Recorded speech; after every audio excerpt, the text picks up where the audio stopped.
Silakan Bu. Terima kasih. Ya. Sebelumnya perkenalkan, nama saya perawat Bulan, perawat yang kemarin merawat almarhum Bapak ya di rumah sakit. Nah, di sini saya akan melakukan pengkajian. Baik Ibu, tujuannya yaitu untuk melakukan pengkajian perasaan Ibu setelah ditinggal almarhum 9 yang lalu ya Bu. Nah, di sini saya memerlukan kontak waktu yaitu sekitar 10-15 menit. Untuk perasaan Ibu, tenang aja nanti kita jaga, kecuali dari pihak petugas rumah sakit ya Bu. Sebelumnya apakah ada yang ditanyakan? Belum ada. Jadi kita mulai saja, bagaimana Ibu? Ya, bisa. Baik, kita mulai ya. Nah, di sini ada beberapa pertanyaan Ibu. Nanti saya bacakan dan nanti Ibu menjawab ya. Untuk yang pertanyaan yang pertama, yaitu dalam sebulan terakhir seberapa sering Ibu merasa merindukan dan mendambakan almarhum? Sering ya Bu. Untuk pertanyaan yang kedua, yaitu dalam sebulan terakhir apakah kerinduan itu membebani Ibu atau mengganggu rutinitas harian Ibu?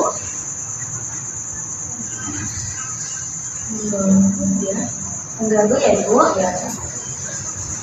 Baik, untuk pertanyaan berikutnya yaitu dalam sebulan terakhir sejauh mana Ibu dapat menerima kematian?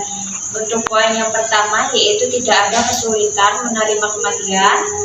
Untuk yang poin yang kedua sedikit kesulitan menerima kematian. Untuk poin yang ketiga beberapa rasa sulit menerima kematian.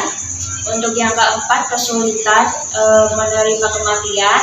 Untuk poin yang kelima atau yang terakhir itu sangat kesulitan menerima kematian. Ibu ada di poin berapa? 4 ya. Baik, untuk pertanyaan yang selanjutnya yaitu dalam sebulan terakhir sejauh mana Ibu mengalami kesulitan untuk mempercayai orang lain? Untuk poin yang pertama yaitu tidak ada rasa kesulitan untuk mempercayai orang lain. Poin yang kedua yaitu sedikit kesulitan mempercayai orang lain.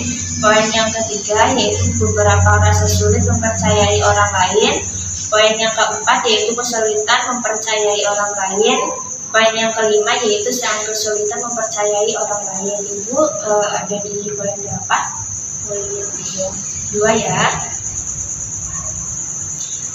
Untuk pertanyaan yang selanjutnya yaitu dalam sebulan terakhir sejauh mana Ibu merasa pahit atas kematian almarhum? Poin yang pertama yaitu tidak ada rasa pahit. Poin yang kedua sedikit rasa pahit. Poin yang ketiga rasa pahit hanya beberapa. Poin yang keempat rasa pahit yang nyata dan rasa pahit yang sangat ekstrem. Poin yang keempat ya yaitu rasa pahit yang nyata ya Bu. Untuk pertanyaan yang selanjutnya, terkadang orang yang kehilangan orang yang dicintai merasa tidak nyaman untuk melanjutkan hidup mereka. Dalam sebulan terakhir ini, sejauh mana Ibu merasa perubahan seperti misalnya mencari teman, terus mengajar minat baru akan sulit bagi Ibu? Nah, di sini ada poin-poinnya. Yang pertama itu berubah atau move on tidak akan sulit. Yang kedua berubah atau move on tidak akan sedikit sulit. Yang ketiga berubah atau move on akan agak sulit. Yang keempat berubah atau move on akan sangat sulit. Yang kelima berubah atau move on akan sangat ekstrim sulit. Ibu ada di poin berapa? Oh ini 2 ya.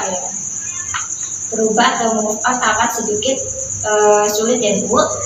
Baik, untuk pertanyaan yang selanjutnya yaitu dalam sebulan terakhir sejauh mana Ibu merasa hampa atau kesulitan untuk berhubungan dengan orang lain? Poin yang pertama yaitu tidak ada rasa hampa. Poin yang kedua yaitu sedikit rasa hampa.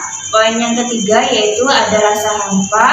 Poin yang keempat yaitu ada rasa hampa yang jelas. Poin yang kelima yaitu ada rasa hampa yang ekstrim. Ibu ada di poin nomor berapa? 5 ketiga ya, yaitu ada rasa hampa ya Bu. Untuk yang selanjutnya, untuk pertanyaan selanjutnya yaitu dalam sebulan terakhir sejauh mana Ibu merasa kosong dan tidak berarti tanpa almarhum. Untuk poin yang pertama yaitu tidak ada rasa kosong atau tidak berarti.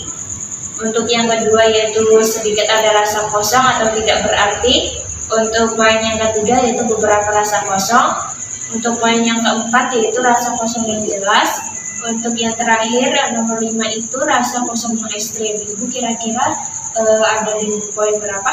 Poin nomor 4 ya. Rasa kosong yang jelas ya Ibu. Baik, untuk pertanyaan yang selanjutnya, dalam sebulan terakhir sejauh mana Ibu merasa masa depan tidak memiliki makna atau tujuan yang jelas? Di sini ada beberapa poin. Yang pertama, tidak ada perasaan bahwa masa depan tidak memiliki tujuan.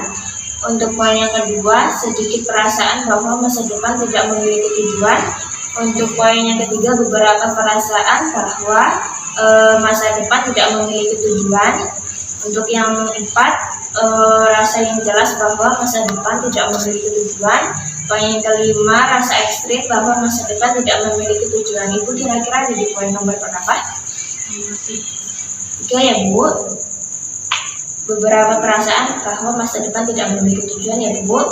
Untuk pertanyaan yang selanjutnya yaitu dalam sebulan terakhir sejauh mana Ibu merasa gelisah atau mudah terkejut. Nah, di sini ada poin-poinnya. Untuk yang pertama yaitu tidak ada perasaan, yang kedua yaitu sedikit perasaan merasa gelisah. Untuk yang ketiga yaitu beberapa perasaan merasa gelisah. Untuk yang keempat yaitu rasa gelisah yang jelas. Untuk yang kelima yaitu rasa gelisah yang ekstrim. Rasa gelisah yang jelas ya Bu. Baik, untuk pertanyaan yang selanjutnya yaitu di sini Ibu bisa menjawab iya atau tidak ya. Apakah kesedihan yang dirasakan berpengaruh pada kehidupan sosial, pekerjaan atau bidang lain, misalnya membuat Ibu itu sulit melakukan aktivitas normal setiap harinya? Iya. Ya ya Bu.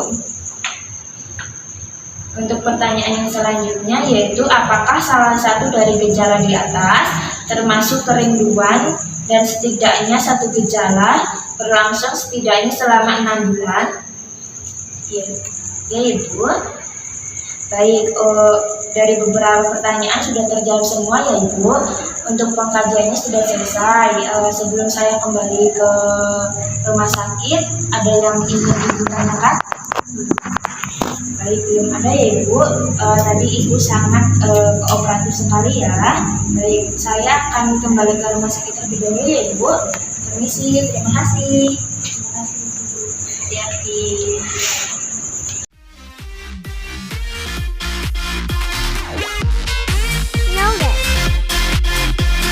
Jangan lupa subscribe